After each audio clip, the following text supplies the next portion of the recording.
poems about them.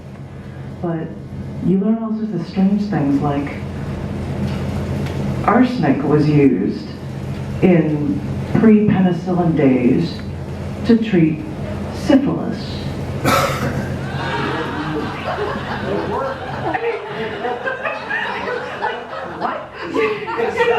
Destroyed the brain that saved the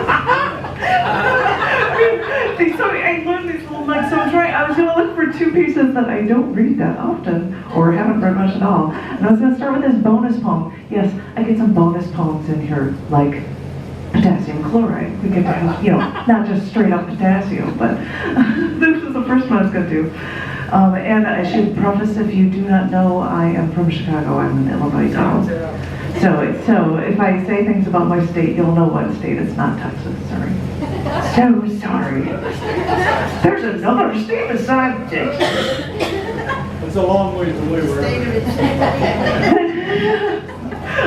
Would that be Illinois? What? Although I do have to say something about driving down the streets here. You could drive down the streets in Texas and you see huge flags waving prominently, and you see bumper stickers on cars telling you to secede.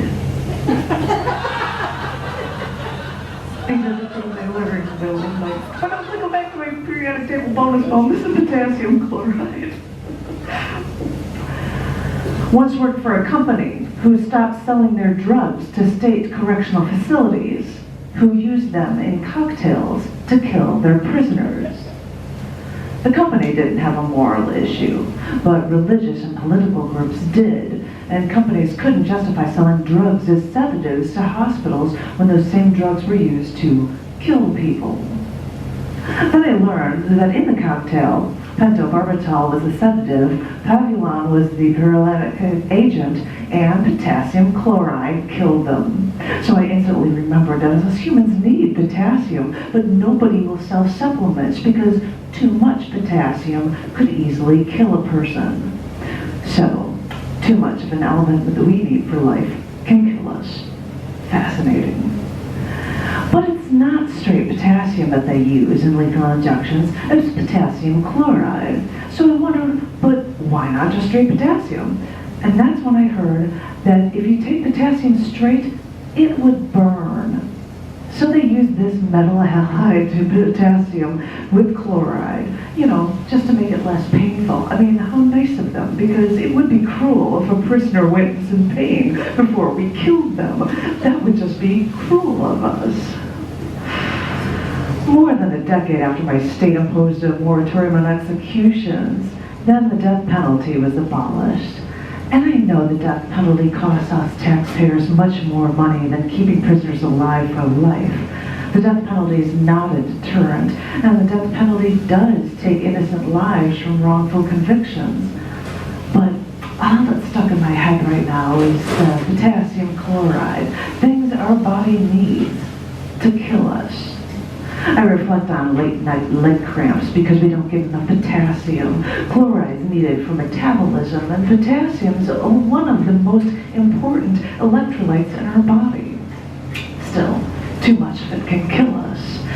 It must somehow make sense that we humans take these elements that we need for life and use them as an instrument of death. I'm afraid I know how us humans think, so, of course, it makes perfect sense.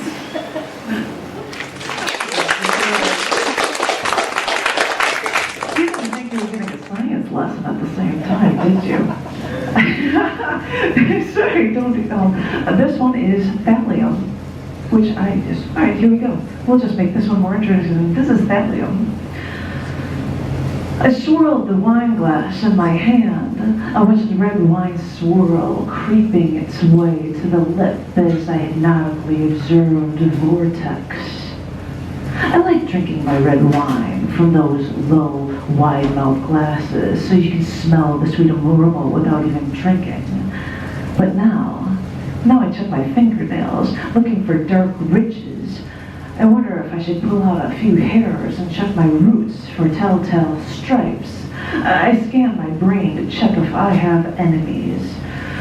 The coast seems clear, but still I fear that this precious liquid I hold in my hand could be the vehicle for my demise. And no, my liver's fine. It was just tested. I'm not talking about alcohol poisoning unless it's because someone put something in my drink I couldn't taste or smell or see. But my brain's now flashing to thallium, the superconductor once used to treat syphilis, gonorrhea, and even tuberculosis is such a highly toxic heavy metal that it was used for rat poisoning and sometimes even as hair removal.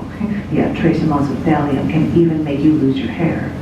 But the thing is, I've heard that if you drop it in someone's, say, wine glass for red wine, no one would know the wiser, and you could kill someone without your victim even knowing that they were ever in danger.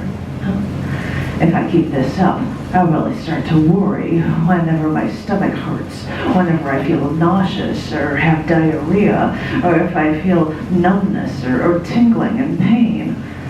I'll second guess myself. I'll have to check that shower drain for excessive hair loss, and I'll check my fingernails and follicles again to make sure I'm in the clear. That was